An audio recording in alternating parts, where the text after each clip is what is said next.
What's up? We're live today, baby. Just give me a second here, just double checking everything. And we are off. So, Sean normally joins and helps me out. Sean's got some stuff going on with man's best friend. His pup is not doing so great. So, if you guys want to send some hearts over to Sean, I'm sure he would love it. So, I told him, hey, man, go focus on the family. I got it. Now, today, what are we going to go over? We're going to go over some world-class onboarding. If you don't know what that means, it's technically like after the owner says yes, after your client says yes, right? Like you're going to get more deals, you're going to build, you're going to grow your company, and like you get one person, let's say your first client, you're like, okay, I onboarded them, but like it wasn't that great. And then you get like deal number 2, deal number 3, deal number 4. And at some point you're like, okay, my process sucks. I got owners asking what an update, like, what's the update? I got owners asking this, I got owners asking that. And I just really don't know where to dial this in. And so that's what we're going to go over today. Like, what is it supposed to look like? Like, what is through all the trials and tribulations we've been through, like, what does it look like for us and like what we've grown into and lessons learned, all that kind of stuff. We're gonna really go through it. So right along with us.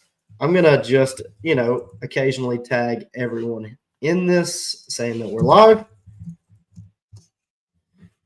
So we were doing a challenge, and it was our last challenge that we were doing in the community. And on one of the calls, I was like, what happens on onboarding? Like, where's everybody at? And everybody's always got these questions like, hey, I don't know what to do about this. Like, I'm losing track of my owners. I'm losing track of my prospects. I'm losing track of all this stuff. So I was like, okay, so we went through everything, what every stage looked like, and, more or less like what the back end, like me giving you like a board or something, like just short of that, which it doesn't matter. Like, I can build boards and send them to you anyways. But there's a lot of questions around it. So I was like, okay, so we went through step by step by step by step. And that's what we're going to go through today. We're just going to go through like what it looks like total, and anything that I can help with, anything that can help you guys. That's what we're going to look at. So Michelle, Jonathan, what's up, y'all? How are y'all? Jonathan, are you still in Colombia? Or are you in the States? Let me know. I'm just curious. So first things first, let's jump in it. As always, if this is your first time joining a training, always throw this in here, because if this is your first time in the community, in the free community, if this is the first time watching one of these, who am I? If you don't know who I am, I'm Kyle Fugit. Started PowerPath. We have management. Let me back up. That's a horrible intro, right? I was an electrical engineer. Wife was a teacher. This is all we do now, short-term rentals. Went to school for 7 years for a 4-year degree. And then we got into short-term rentals. We were flipping. We were doing long-term rentals. We have Cherokee Rose Homes as a management company in Blue Ridge. We have the Mallard Hotel, and I actually need to update this because now we have 2 more hotels onboarding with us. So I have 3 hotels under management, and then we signed a partnership agreement where we have another 150 coming on of STRs. So we have 50. I think we just launched in New York. I think it was 50 launched in New York, and then we've got roughly 50 in Florida that we're actively launching. And then we got some out in Arizona, which we haven't started yet. We haven't touched those yet. So total, it's like 200. We'll be around like 250 doors by the mid of the year, which is cool. Never thought like it would grow to this, but we still have the different companies and different brands. And we've grown a ton, but this is all we do. And we're here to help you guys. So we're actively in it. We're actively growing. Anything from managing your first STR all the way to, signing your 3rd, 4th, 5th hotel. If you own it, perfect. If you don't, that's awesome too, and you can just manage it. So we're here to help. We have PowerPath community exactly for that kind of stuff. So jumping into the process, and if you guys have questions whatsoever, like I'm usually like going back and forth with Sean, so it's just me. So I'd love to interact with you guys. You guys have questions, I will stop and answer them. If you're struggling with some kind of onboarding at the moment, I mean, heck, I'll just bring you up here, right? Like in StreamYard. I'll just put you on here. So, but we're here to have fun. If you got questions, ask them. What does the process look like? So, if you go through the full process from like start to finish, you're lead genning, right? Like you're trying to go get clients. Maybe it's your first client, maybe it's your 100th client. Don't care how you're lead genning. You're just lead genning. And maybe one of these owners that you're lead genning has, we were on a call earlier, and they have 30 properties on one location. It's a hotel, or it's like a mix, right? It doesn't matter who you're onboarding. It doesn't matter if it's a hotel owner, if it's a resort owner, if it's a single STR, if it's an apartment. Like, it doesn't matter. We just want to make sure that the onboarding process, one, like everything's organized. Two, the owner knows kind of where we're at in the process. So they're not just like blowing your phone up, because you don't have time for that. So we're lead genning, right? We're just like calling people, we're messaging, like it doesn't matter. We're networking, we meet them at a meetup, we go to a real estate convention, like don't care. But we go through the lead gen, and we start talking to people, right? We're having these kind of like sales calls or presentations or one-pagers going out. We're underwriting properties for people, like all of the above. Doesn't matter. And that's what I call like the matchmaking process, right? We're making sure like we're a good fit, they're a good fit, it makes sense. Should we consult for them and charge them a consulting fee? Should we manage for them? Like, should we just say no because it's a horrible fit altogether? That's the matchmaking process, right? Now, when we realize like it's a match, okay, we're gonna marry these people. We need to do like a walkthrough. We need to visit the property, maybe meet them in person, whatever. So we'll have a walkthrough. Okay, so we're just going to go through the stages until we get to like the full onboarding, and I'll show you what the CRM and everything should look like. Doesn't matter what you use; it's just the best visual. But right now, so like you go through the matchmaking, then you go through the walkthrough. The walkthrough is like it's not technically like inventory checks or anything like that. It's more or less like, does the house fit the criteria? Is it possible to make this work? You're getting an idea, like holistically, like what the whole thing should look like. Like, can you even get to the property? Right? Is the property need a lot of work? Just get an idea maybe about design, or we need to buy a ton of linens, or we need to replace the couch, or what have you. It's just a walkthrough, right? Like, you're not counting inventory. You're just doing a walkthrough. They haven't paid you. They haven't signed a contract. So there's no work that you need to do, right? Like, you're just still kind of in the sales process. So once you go through the walkthrough, once you go through all of this together, you're going to go and say, like, you're going to have a call with them. You're going to say, okay, when do you want to switch? How soon do you want to do it? They're going to say yes. You're going to say yes. And at that point, now you have a verbal commitment. And it's like, in the verbal commitment is when you'll kind of gather some information. They're going to gather some information. And it's like, you have to sign the contract and you have to charge an onboard fee. There's a lot of people, I mean, me included, me and Allie included, we didn't charge an onboard fee for the first, 12, 15 properties. Like, we didn't know that was a thing.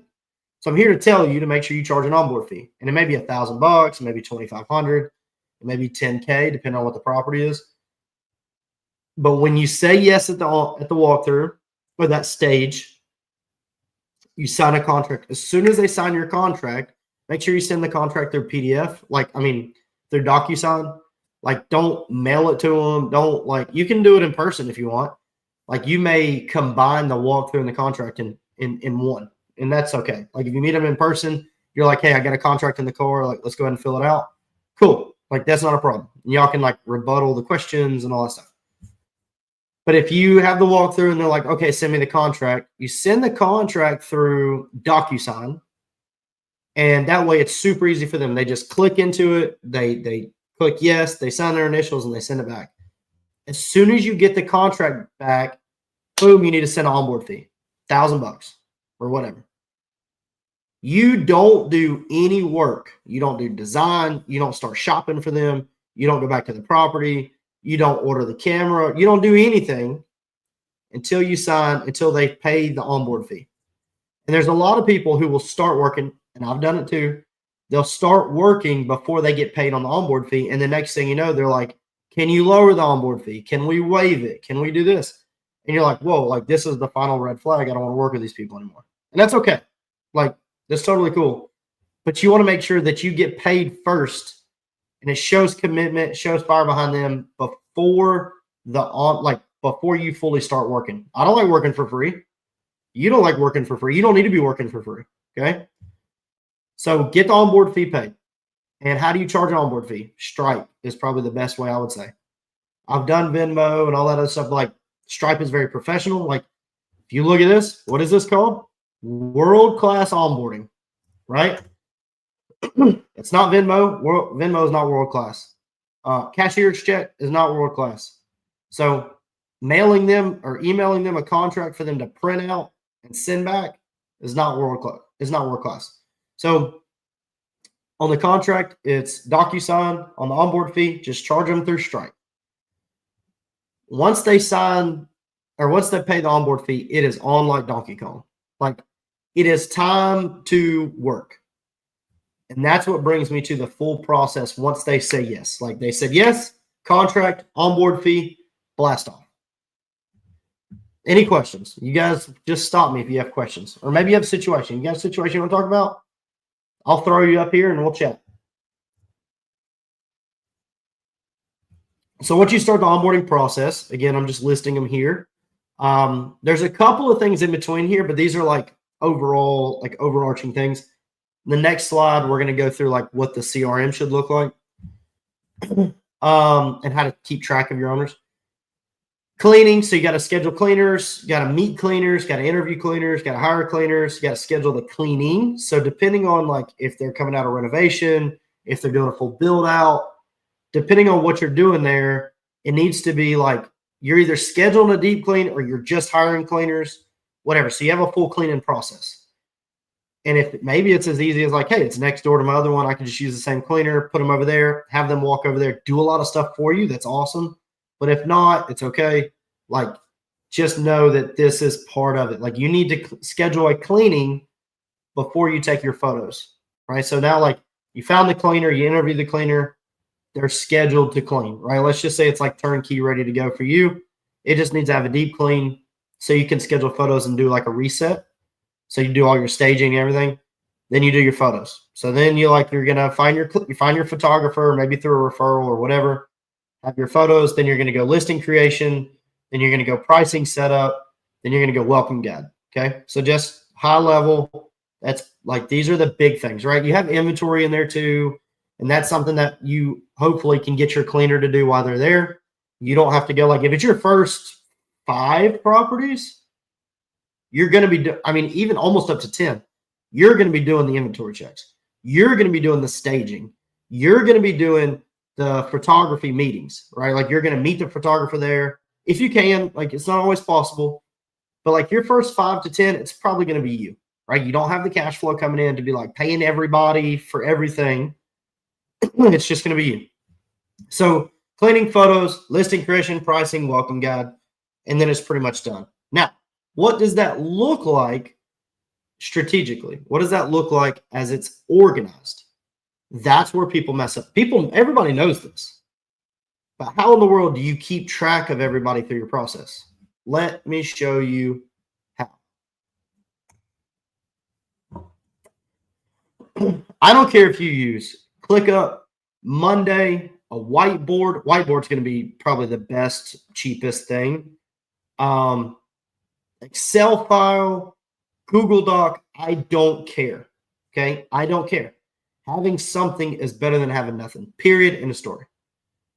Now, when you set this up, you're like, okay, well, how do I know like where people are? Like, how do I know this is what this is supposed to look like? Any standard CRM for sales is going to look something like this. You're going to have these like columns, if you will, and this is like a stage. So every yellow rectangle is a stage, and every pink rectangle here is a person, is a client. Okay, so I got Julia. I should have changed this to Julie, but I got Julia, which is my aunt, me, Allie, and Sean. Okay, just generic people, except this guy right here. He's pretty cool. So you have like, let's just say you have prospect, right? You're calling all these people. You think it might be a prospect, might be good. Hey, I had a conversation, but I'm not really sure where they're at. You're going to have that person entered into the prospect phase or stage or step or whatever. I don't care what you call it, but you're going to have them in your prospect stage. Now, once you realize like they're serious, like they have a property, they're about to close on this deal. Maybe they have a manager that they're really looking to swap. Maybe they're self-managing. They don't want to do it anymore. That would be your hot lead. Okay. You would move Julia over here to hot lead. Most of your CRMs, you can build this in Monday as well, by the way. You can make Monday look like this, but you have to pay a little bit more. ClickUp, same way. You have to pay a little bit more. But regardless, like if you have like if you have under 5 properties, I would just write this on a whiteboard or create this in like an Excel file. Like save your money. When it comes to growing business, like we get super savage, lean and clean. Don't be spending money on crap that you don't need. It has to cash flow, has to pay yourself. That's what aligns with the goal. So in this stage, if you're under like say 5, don't go pay for Monday.com. You could use ClickUp. ClickUp's free, but like utilize your resources. Write it on a freaking paper. I don't care. But you have prospect phase, then you move them to hot lead. Once you realize like, okay, I'm going to go meet these people at the house. It's on like Donkey Kong. You're going to move Julia to walk through. And so then you can put in your notes, like when you're going to walk through, what the date is, what the time is, all that kind of stuff, what their contact is, all that. Once they say yes, you're going to move them to contract. So once they sign the contract, then you're going to say, okay, we're good. I need to send you the onboard fee. Once they sign the contract, you're going to move them to onboard fee. If they don't pay you, nothing else happens. Nothing. You're going to keep them an onboard fee for 3 weeks. I don't care. I think Sean was working with an owner for 3 months, which is a red flag, by the way. 3 months to get paid an onboard fee. But he wasn't doing anything on the listings. He was like, look, we're just sitting in this phase. I'm not driving to the property, especially if it's a couple hours away. I'm not driving out there. I'm not flying anywhere. I'm not paying a cleaner to do anything. Like, we're here. And until they pay me, we're not doing anything. Now, what does the onboard fee include? That's a whole nother can of worms. That's cool. Like, we could talk about that. That's not a problem. That's just not for today. So onboard fee, once they pay the onboard fee, then you can move them down. Now, like traditionally, this would just be like one long board, but you would go from onboard fee to cleaners. So this, like all that you see here, this is pretty much like phase 1 of onboarding. Okay. Like phase 1. Cleaners. So you move them down to cleaners. Okay. It's time to find their cleaners. I'm in the cleaner phase, and that could be finding a new cleaner. That could be setting up and scheduling deep cleans. That could be, doing inventory checks, like whatever you need to be for this certain property in this certain phase. You're going to drag them here. Okay. Now, once you like figure that part out, you're going to move them to photos. And at any point, the owner texts you and they're like, hey, where are we at with this onboarding? And you need to like text your VA team or whatever. Like, hey, where are we at with this onboarding? Where are we at with this person? They could just check the board and be like, oh, Allie's like, we're setting up the photos right now. Cool. Can you text the owner that? Like, it's super simple. Like, the whole team can see this. So cleaners to photos. And okay, the photos are scheduled. Let's start building the listing. So we're going to move Allie over to listing creation. All right, listing's done. We need to hook up price labs. So don't forget price labs, right? We got to have some, I don't care if you're using Wheelhouse or Price Point or I don't care. I like Price Labs. That's what we've always used. I've never tried anything different. So you can go to, you're in Price Labs. You want to make sure that's connected. Excuse me. And then once you go to Price Labs and Price Labs connected, cool. We build out the welcome guide. And that should be like one of the last things you do. Now, in this, if you have to go back or go forward or whatever you can, if you traditionally do this a little bit differently, like, hey, I'm in the same market, I'm in the same neighborhood, I'm just onboarding a lot of people, I don't plan on going outside this neighborhood, and maybe like your cleaner really isn't a problem, right? Like, but your photos are, because your photographers in the area suck. So you could change these a little bit, but this is just high level, like what this should look like. But this is like stage 1 of onboarding. This is like stage 1 of 3. This is it. Or call phase 1 of onboarding for your owner. Now you're ready to go live. Again, guys, like stop me, ask me questions. You got a situation you want to talk about, you got big questions, throw it in the chat, and we can go from there, and I can bring you up, and we can go back and forth. So once you get to welcome guide and you're done and the listing is ready to go, you want to have call number 2 with your owner, right? Call number 1 is like through here, like all the way through here. This is like your call number 1. You're like figuring it out. And what happens is like in here, you would just like notify the owner, say, hey, by the way, so next step would be we're going to go through all the stuff and building the listing. Once the listing is ready to go live, we're going to have another call. And when you have this other call, there's a lot of stuff that can happen in this call right here. So your listing review call is you're going to get on a Zoom call with your owner, and you're going to pull up the full listing like you would just say on Airbnb. Say, hey, excuse me, we're about to go live. I want you to review this whole listing with me to make sure we're both on the same page. Before we push this out to every channel or whatever, like we want to have this call so we could say, identify, make sure like the king bed is in bedroom 2 or the queen bed is in bedroom 1 or whatever. Like, hey, I put here that we have firewood ready for the guests because you guys, I remember you said you wanted to include it. And they're going to say, no, I don't want to include it. Make sure, let's take this off. Okay, cool. But this is all in here. And also, like if you have an owner portal, you want to make sure this is kind of like an onboarding call too. So like listing review, you're going through everything. Make sure they can log into their portal and then go live across all platforms. Okay. Then you're going to move them over to call 3. So you have that call. Everybody's happy. Everybody's doing what they need to be doing. It's perfect. You're rocking and rolling. You're making money. But then usually a question comes out whenever you issue the performance. Like a lot of owners have never seen a performer before. They don't know what a performance review is. They don't know what statements are. Like they're just like, I have no idea, and you want me to figure this out on my own. So what happens is you'll move Julia, like you're good here. Owner's happy, right? This is like temp check. So throughout this process, you just kind of want to temp check your owners. This is how you stick with owners for a long time. Communication, thoroughness, transparency. Like that's how you keep owners for a long time. And of course, making money and all that stuff. But you're going to move Julia here. And when the performers come out, and you would tell Julia here, hey, the next call we're going to have, it's our next and final call.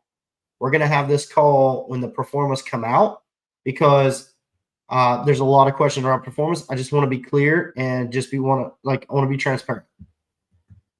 So we're going to move Julia here to performance review, and we send all of our performers out by the 5th of the month, unless something crazy happens. The performers go out by the 5th, and the owners get paid on the 15th. So you're going to move them here. You're going to have performer review. You're going to get them on a call. And you're going to go through so we use OwnerRez now. And so in OwnerRez, they have an owner statement. That's how we push them out. Like there's different softwares you use, VR platform or Get Clearing or whatever. But right now we do all of our owner statements in OwnerRez. And we used to do them by hand, which is such a pain in the butt. But in that performa review, you're going to open it up and you're going to say, hey, this is what happened. This is all the bookings that we had. Here's how much we grossed. Here's our management fee. Here's what we paid in host fees, whatever. Then you're going to take it out. Here's all your expenses. This is how you're going to read this from now on. If you have questions, just shoot us a message, email us, whatever. And here's how much you're going to be paid. You're going to be paid out on the 15th. So that's like we've moved Julia to performance review. And once she understands that, Julia understands that and understands that, asked all the right questions. I'm sure there's going to be questions in the future. Maybe there's a charge that she forgot y'all talked about or some supplies or whatever. Once you show her how to read that and she understands, you're going to move her back over here to active clients. Now, everybody has something a little different when they become just active clients. We do client success like every quarter. And we have 2 or 3 people on our team will call every owner. And you could, like active clients could just be like a whole nother separate CRM for a whole nother structure. But I'll give you an idea. So when we have like Q1, Q2, Q3, Q4 like reviews, like it is their time to complain. It's their time to bitch at us. Like we don't want to end on that kind of note, but like what could we do better? What have you not liked? Okay, what have you loved?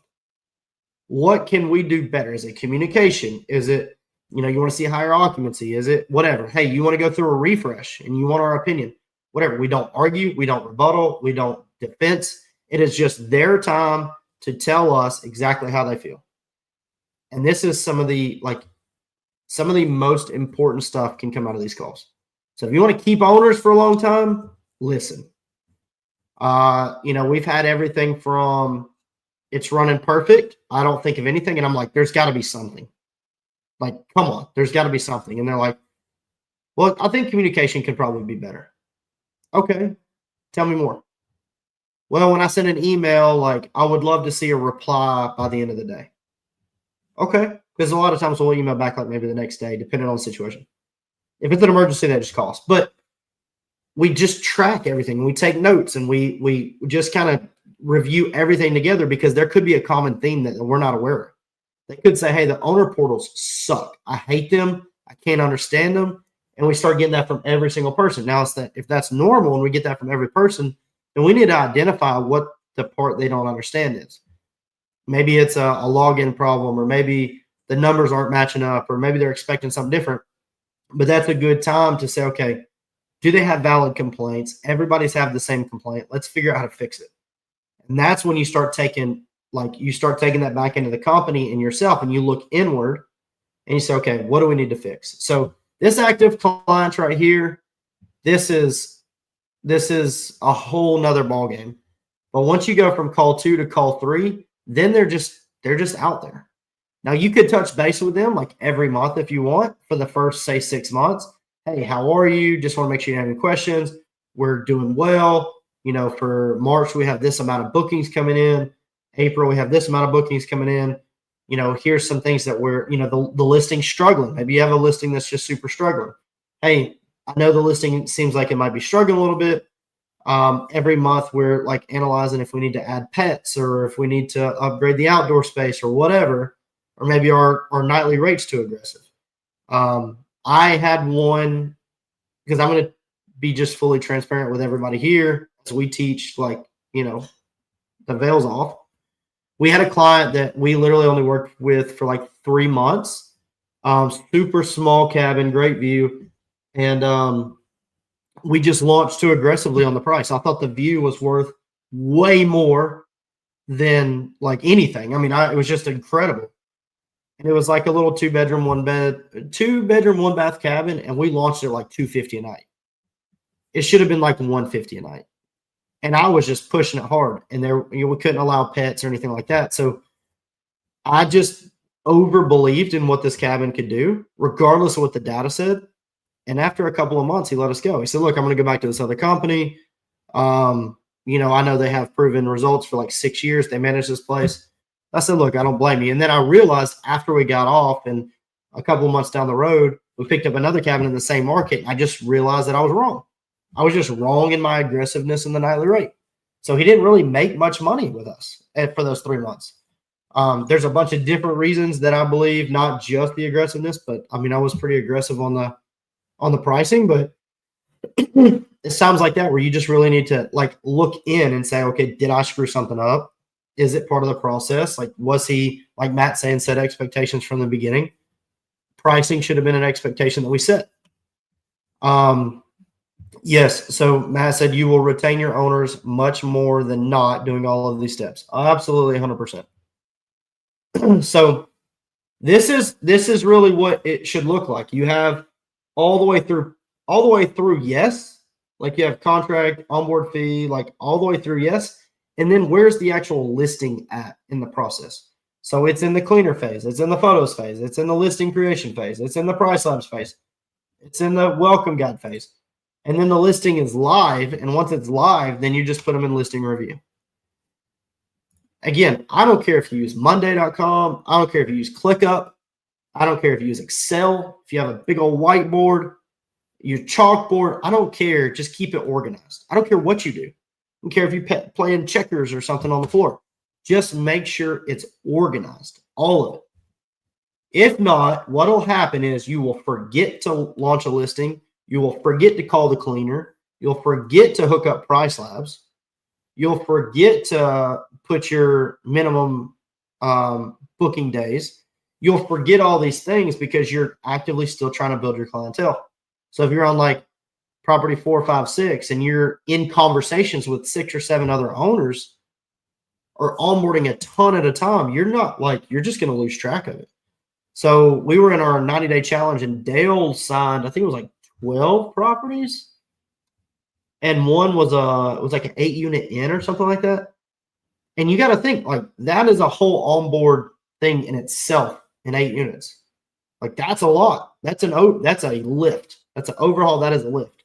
Well, if he's trying to do that and onboard all these other people, if he's not organized, he's going to mess up. And it could be the matter of losing the client. And that would super suck. We went through a mentorship, like a mindset mentorship, and the onboarding was crap. It was just garbage. And it was super, super expensive. I'll say that. That's probably not a way I should say it. It was high value. It was a very, very high ticket. Maybe that's a better way to put it. But the onboarding was crap. And I was like, what the heck is this? We onboard people all the time. This is absolute crap. And it just goes to show kind of like where your world class is. Like, you want to be world class. You want to do things right. You want people to be attracted to you. You want to run properties. You want to make a lot of money. Start here. Okay? Now, if you have questions, if you're stuck somewhere in onboarding, or you don't understand onboard fees, or you're having problems with clients, or you just want to grow and you're struggling growing, whatever it is, doesn't matter. Book a call. Let's talk about strategy. Let's figure out where you're at. Hopefully, if you're not too shy to scan the QR code, book a call, shoot me a text, hit me on Facebook. If you're in school, you can message me on school. Either way, doesn't matter. I'm here for you. And we can chat, and I can help you through some of this stuff. So if there's anything I can do for you, Allie can do for you, Sean, whoever, let me know, and we'll tackle it together. But I will give you back about 25 minutes of your time if nobody has any questions, and enjoy the rest of your evening. I'll give it a second, though, because it's a little bit of a delay.